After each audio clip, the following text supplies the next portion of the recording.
Katolik, bapak dari Flores, ibu dari Jawa. Jadi dulu tuh Pak, rumah orang tua tuh dekat dengan Langgar, berseberangan. Jadi kenapa dulu bisa benci dengan Islam tuh karena pas bulan puasa tuh Pak, kayak berisik tuh Pak, suara orang ngaji. Berisik tuh, apalagi bapak tuh sampai nyumpah-nyumpah tuh, kenapa ini kok lama sekali bulan puasa 1 bulan katanya, berisik sekali kok, malam tuh nggak bisa tidur tuh Pak. Terbuka dan sebagainya. Ke gereja aja dulu Pak, pakai rok pendek, kan logikanya menghadap Tuhan. Dulu sempat mikir gitu Pak. Wah, memang salah dulu berarti agamaku nih, masa menghadap Tuhan rok pendek kan?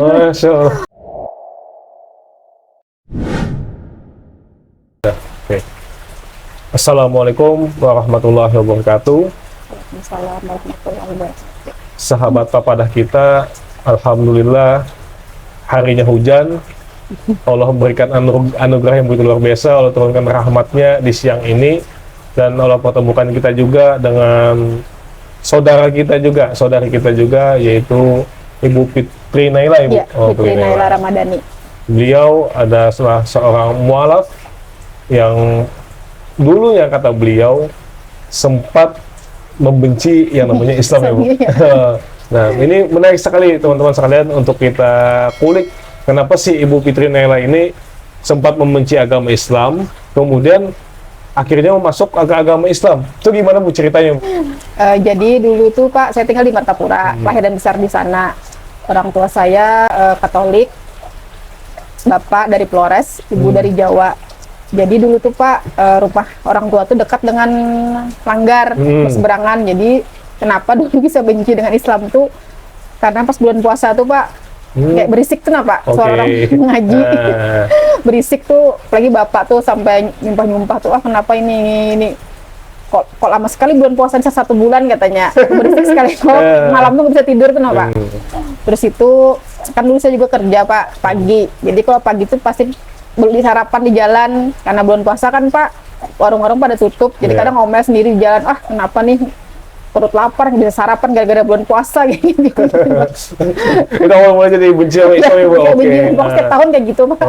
Ada lagi nggak selain itu Bu? Nggak ada. Berarti dari bulan puasa itu kan membenci yang namanya Islam mula, karena kebutuhan hidup, dan mungkin orang membaca tilawat Al-Quran itu mengganggu tidur, waktu tidur malam. Kan sampai subuh loh Pak. Terus tuh kadang juga Pak, kan dulu saya pakai kalung salib di dada. Jadi kadang kalau ke pasar tuh kayak diliatin orang gitu, kayak aneh gitu. Kenapa nih orang nih? Berarti memakai kalung salib, jalan ke pasar, jadi perhatian orang gitu? Iya, kalau beli apa-apa tuh kayak diliatin kayak apa gitu Pak. Jadi kadang malah benci, kenapa nih orangnya kayak ngurusin hidup orang gitu Itu apa yang terbesit dalam diri kan Bu ketika itu? Paling nyumpah aja Pak. Apa nyumpah ya? Oke. Nah, kemudian Bu, kenapa sih Bu pengen tertarik dengan yang namanya Islam nih Bu? Awal mula berpindah tuh Bu, dari yang namanya membenci, kok tiba-tiba bisa masuk ke Islam Bu? Ada apa itu Bu? Oh ya, dulu Pak, lingkungan pertemanan nih kan Islam semua rata-rata Pak, jarang yang Katolik nih, malah jarang. Jadi kadang tuh ngelihat teman sholat atau apa, dulu tuh pernah Pak diajarin teman pakai jilbab. Cuman dibawa ke rumah lah Pak jilbab tuh, nggak taunya mama marah, potong sama mama, sempat juga kayak gitu Pak. Terus tuh pas kan dulu ada pernah cerita sama teman, kalau di Katolik tuh enak, aku bilang seberapa pun dosa kita tuh tinggal ngomong sama pastor tuh langsung diampuni. Teman bilang masa gitu, terus teman cerita kalau di Islam tuh nggak boleh kayak gitu, kita harus nutup aibnya, bilang gitu loh Pak. Itu yang pertama. Terus yang kedua tuh gini Pak, kalau di Katolik kan Pak, kita meminta sesuatu itu kayak perantara, kayak Tuhan Yesus kan Pak ceritanya. Baru dia sampaikan ke Allah Bapa di surga katanya gitu lah Pak, yang selama ini saya pahami. Terus tuh pas di Islam nih Pak, saya tuh merasa kayak logikanya aja loh Pak, Tuhan tuh kan cuma satu, kita harus minta segala sesuatu sama Tuhan gitu, Pak, sama Allah Ta'ala. Jadi kita nggak perlu minta kayak misalnya minta ke kuburan atau ke orang-orang suci atau ke wali-wali apa gitu Pak. Jadi itu Pak yang selama ini yang masih yang ibaratnya kayak masuk di pikiran saya gitu Ibaratnya kayak pokoknya nggak usah pakai ilmu agama, logikanya aja kan Pak, kita nggak, kalau udah sama ke Tuhan tuh langsung aja minta gitu nggak perlu perantara atau apa segala macam. Menarik sekali teman-teman sekalian, ilmu tauhid beliau kuat sekali gitu kan. Artinya ketika kita meminta sesuatu, jangan pernah Nggak perantara. melalui perantara, tapi langsung pada Tuhan. Karena dulu sahabat Nabi pun ketika sendalnya pegat, itu langsung meminta kepada Iya, Allah, iya benar. ya Allah, sandal saya pegat, tolong Iya. berikan. Nah, gitu kan, Betul, artinya, gitu, Pak. Masya Allah, begitu luar biasa. Dari yang membenci sampai mencintai, ya Bu. Oke. Itu Bang Pak namanya hidayah Pak lah. Gitu. Jadi kan Bang, tadi sempat Bu dikasih teman katanya serudung itu Bu. Nah kan awalnya kan masih membenci Islam nih Bu. Iya. Itu apa respon pian Bu ketika dikasih serudung itu Bu? Ya senang aja Pak, kayak tambah cantiknya kamu Nel gitu. Allah. Cuma gitu-gitu aja Pak. Ah. Pas dibawa ke rumah, pas ibu lihat langsung dipotong-potong gitu. Pak. Wow, dipotong pula. Itu apa yang pengen rasakan ketika dipotong itu kain serudung itu Bu? Kayaknya tuh mama nih kayak kenapa dipotong gitu, kan bagus kayak gitu Pak. Sementara karena itu memang belum masuk Islam. Bagi orang Islam. Setelah masuk Islam nih Bu, apa yang pengen rasakan? Kayaknya tuh Pak, kalau misalnya ada masalah tuh kayak lebih kayak tenang tuh Pak. Memang kadang kita malah ngeluh wajar loh Pak, cuman langsung istighfar atau apa gitu nah Pak. Kayaknya tuh pokoknya intinya Pak sholat, misalnya saya lupa ada masalah, langsung aja dulu wudhu 2 rakaat sholat tuh kayaknya bisa lebih tenang, walaupun walaupun ibaratnya jalan keluar tuh belum ada gitu nah Pak. Pokoknya intinya tuh lebih kayak tenang tuh aja Pak, nggak pusing mikir apa lagi, serahkan aja semua sama Allah. Jadi proses menjadi mu'alaf itu kan nggak mudah Bu. Iya. Nggak mudah Bu. Pasti ada yang namanya kesulitan-kesulitan. Iya. Nah, Ibu sendiri ketika masuk ke agama Islam itu apa hal yang paling tersulit Bu? Entah itu dari praktek ibadahnya kah, sholatnya kah, atau gimana Bu? Awal-awal tuh kayak agak ribet tuh nah Pak, karena kan 5 kali sehari loh Pak. Iya. Cuma sekarang alhamdulillah udah tahu ilmunya, karena kita sholat loh Pak, ibaratnya bukan ibarat lagi sih, memang menggugurkan dosa loh Pak. Di situ yang kedua, dulu pernah dibenci sama saudara, sama orang tua. Oke, itu apa Bu? Pas pernikahan tuh kan Pak, ibu pas sakit, memang udah sakit 2 tahun, jadi pas nikahan di rumah, saudara-saudara pada nggak datang karena memang nggak merestui loh kan Pak, saya masuk Islam. Terus yang- Mohon maaf agak dulu. Oh, berarti ketika pengen masuk agama Islam, respon keluarga itu bisa dikatakan melepas gitu ya, Bu? Iya, Melepas gitu, Marah. Sampai-sampai ketika pengen melakukan pernikahan mereka nggak datang. nggak datang, Oke. cuma Lanjut, ibu Bu. aja. Habis itu qadarullah Pak lah, setelah 4 tahun menikah, berpisah. Oke.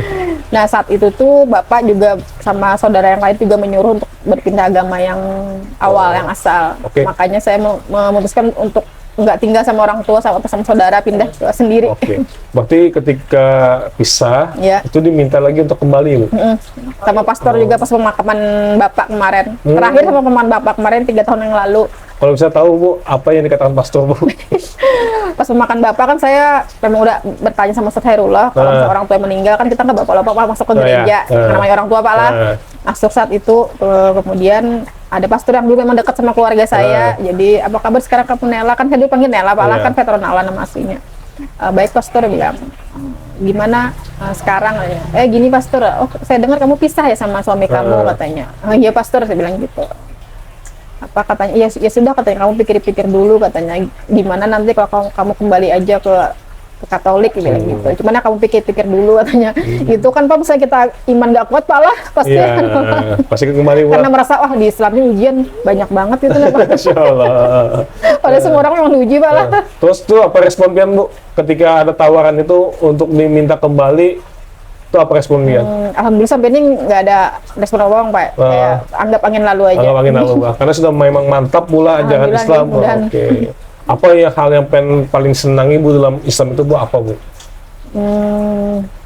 Apalah. Satu kalimat zikir tuh aja misalnya alhamdulillah tuh udah bernilai tuh Pak. Udah dapat Masya pahala. Allah. Lagi sekarang bulan Rajab Pak lah, lipat gandakan. Masya Allah. Berarti beliau ini sudah luar biasa teman-teman sekalian mendalami agama Islam itu sendiri. Jangan sampai kita yang seorang muslim dari lahir sampai detik ini kalah dengan Ibu Naila yang hanya sekedar mu'alaf, tapi beliau kegigihannya, ketekunannya dalam mempelajari Islam membuat Ibu Naila seperti ini sehingga merasa nyaman dengan Islam ya Bu. Masya. Nah, ini kan Bu kan sudah masuk ke dalam agama Islam Bu. Nah, tadi kan Pian disampaikan maksudnya sebenarnya tidak ada kesulitan Ibu dalam menjalani agama Islam Ibu. kadang tuh ada Pak kalau misalnya lagi futur. Oke, itu aku mau tuh. Nah, itu menarik teman-teman sekalian. Kalau yang futur itu Pian apa yang pengen kerjakan, Bu? Dulu Pak lah kayak mengikuti hawa nafsu tuh, udah futur biasa seputur-puturnya. Cuman udah karena udah kenal ilmunya Pak lah. Kata Ustadz loh Pak, jangan pernah tinggalkan majelis ilmu. Oke. Zikir jangan lupa. Apalagi kalau wanita ini kan Pak ada masanya haid, wah itu futur benar Pak.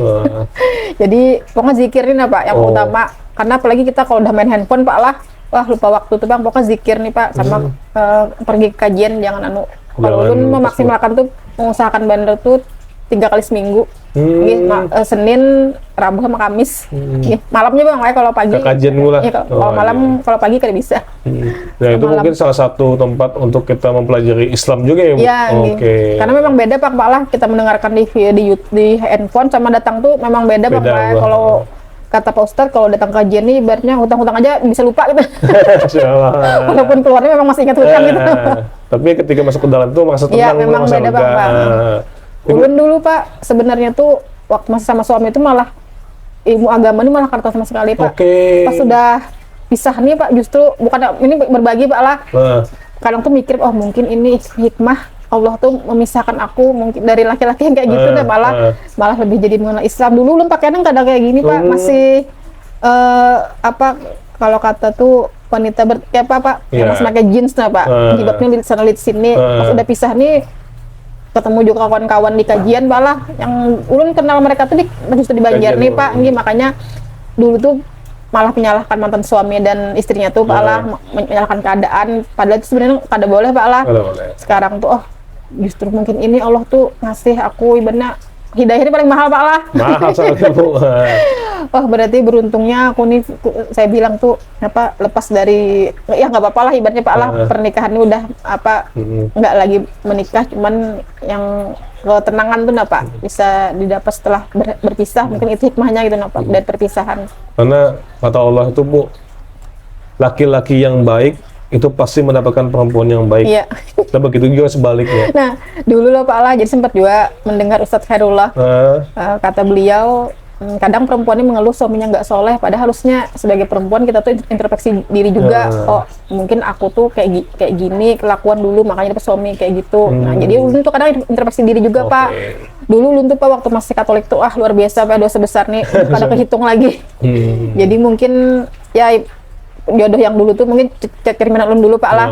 Sekarang mungkin sama Pak ulun tuh mikir tuh kayak gini, oh segala sesuatu yang Allah ambil itu pasti kelak diganti dengan lebih baik Pak lah. Pasti itu, pasti itu. Walaupun belum saatnya gitu. Nah, jadi sementara itu fokus Pak lah memperbaiki diri, ngurus anak-anak, sama jualan gitu aja Pak. Nah Bu, terkadang ketika Ibu sendiri nih Bu, dalam mempelajari Islam sendirian nih Bu, itu apa Ibu susahnya, ada nggak kesusahannya, entah membaca Al-Qur'annya kah atau apa gitu Bu? Nah jadi ini Pak satu lagi, kadang malu Pak malah ngomong ini baru bulan ini Pak lu belajar baca Al-Qur'an nih. Dulu pernah belajar Al-Qur'an waktu sama suami Pak belajar baru. Kayak stop tuh Pak. Sekarang nih kayaknya udah 9 tahun kok kada bisa baca Al-Qur'an, kayaknya rugi benar gitu Pak lah. Dulu waktu anak ulun tes di MIS Pak lah, kan orang tuanya suka ngaji Pak, kayak itu kayak malu sendiri tuh Pak. Kan ada tes ngaji loh Pak. Maaf Bu, Ustazah, saya nggak bisa ngaji, itu kayak apa gitu loh. Jadi alhamdulillah Pak mulai tanggal 1 tadi belajar di yang Jerun tadi Pak, belajar mengaji gitu ulun. Berarti mulai sudah belajar mengaji pula. Dia tidak kadang-kadang terlambat untuk belajar. Kadang orang lebih tua aja dari kita Pak Allah masih belajar. Intinya tidak kadang-kadang terlambat untuk belajar. Selagi kita ada kemauan, maka belajar. Kita mudahkan pokoknya berdoa intinya Pak Allah. Kita mudahkan, mesti dimudahkan. Ibarat kata loh Pak, kita minta yang jahat aja, Allah tuh kadang memudahkan Pak Allah, lagi kita minta kebaikan. Betul. Artinya jangan sampai kita tuh merasa pesimis. Iya benar Pak. Allah itu pasti membantu. Apapun kesulitan kita, apapun itu pasti Allah akan membantu. Iya. Dulu Pak sebelum belajar mengaji tuh ngarana setan nih Pak Allah pasti ikan bakal nggak bisa juga ngejar belajar baca Al-Qur'an. Kenapa? Kadang kita mesti menguasai juga Pak Allah, bisikan-bisikan gitu Pak Allah. Nah, setelah Pian masuk Islam nih Bu, ada nggak sih teman-teman atau keluarga atau lingkungan Pian itu yang mungkin satu persatu menjauhi? Iya ada Pak, banyak. Kadang-kadang diblokir, apalagi sekarang udah kenal kajian nih Pak lah. Wah so ini pada sempat dikata-katain gitu Bu. Dulu pernah Pak lah ada undangan bakar-bakaran pas nonton tahun baru. Jadi ya namanya ulun memang kada merayakan Pak lah. Jadi ngomong sama teman itu, maaf aku kada ikut merayakan tahun baru. Wah, kayak itu aja. Masya Allah. Mudah-mudahan apa yang disampaikan Ibu Naila ini menjadi awal mula untuk kita bisa mendalami agama Islam lagi ya. Oke, ulang pertanyaannya. Ini kan tadi yang pengen sampaikan bahwasanya ketika pian masih beragama Katolik, Bu, mungkin mohon maaf ya Bu, pakaian terbuka dan sebagainya. Ke gereja aja dulu Pak, pakai rok pendek. Kan logikanya menghadap Tuhan. Dulu sempat mikir gitu Pak. Oke. Wah, memang salah dulu berarti agamaku nih, masa menghadap Tuhan rok pendek kan belahan kelihatan dari dada apa segala macam gitu. Memang dulu Pak rok pendek nih gini. Memang ditegur sama orang tua Pak, cuman memang kita anak muda Pak lah. Iya. Masa gitu kayak gitu Pak. Oh berarti beragama Katolik pakaian masih belum tertutup ya Bu. Ketika masuk agama Islam berusaha untuk tertutup. Toh apa tuh Bu gejolak dalam diri Bu dari perubahan itu? Dulu tuh Pak awal tuh pertama kali dengar tuh di kajian Ustaz Khalid Basalamah. Beliau kan berkata kalau misalnya keluar tanpa aurat tuh kan kita dosa besar loh Pak lah. Bahkan baca tentang apa nanti di akhirat kayak apa gitu Pak hukumannya. Jadi dari situ belajar Pak. Sampai sekarang ulun masih simpan baju yang pertama kali ulun ulun hijrah nih bajunya gitu. Kayak nyaman tuh Pak. Sekarang lagi kalau misalnya kalau bercadar memang belum pakai cadar gitu. Kadang tuh Pak lah pernah Pak lah udah hijrah kayak gini tuh kadang ke pasar tuh kayak buru-buru loh Pak. Pernah ulun berapa kali Pak sering kejadian nih Pak lah nih yang real sungguhan gitu nggak pakai kaos kaki Pak. Pasti aja Pak kadang tuh berapa kali jempol nih keinjak sama standar tuh. Kalau langsung mikir wah nih kayaknya aku hukuman langsung. Cuman karena nggak pakai kaos kaki aja Pak. Iya. Berapa kali Pak kayak gitu. Langsung kayaknya langsung dihukum. Masya Allah. Tapi sekarang sudah menutup aurat secara sempurna ya Bu. Dan mudah-mudahan istiqomah dan itu merasa nyaman nih Bu ya. Ini nyaman aja Pak. Panas nggak sih Bu? Lumayan panas, cuman karena udah terbiasa Pak lah, kadang lagi nih. Ya panas tuh memang panas, tapi perjuangan tuh yang dinilai Allah ya. Sekarang Pak juga yang jilbab yang dadanya sedikit aja, kadang ulun sudah hibahkan, saya udah hibahkan, malah nyaman yang panjang ya, tinggal sholat enak lah Pak, kalau mana-mana. Nggak perlu kenal lagi ya Bu ya. Oke. Mungkin itu saja teman-teman sekalian. Mudah-mudahan apa yang disampaikan Ibu Naila hari ini bisa menjadi manfaat buat kita semua. Amin. Dan kita terus mempelajari yang namanya agama Islam. Bagi saudara-saudaraku yang di luar sana, yuk kita kembali dengan agama Islam. Kita cari dan kita temukan ketenangan Islam itu seperti apa, keindahan Islam itu seperti apa. Sampai-sampai Ibu Naila yang dulunya membenci agama Islam, sekarang mantap dengan agama Islam. Amin. Bagi kawan-kawan yang suka video ini, silahkan di like, di share, kemudian di subscribe, dan tentunya agar teman-teman yang lain pada tahu informasi yang kita sampaikan kali ini. Assalamualaikum warahmatullahi wabarakatuh. Waalaikumsalam warahmatullahi wabarakatuh.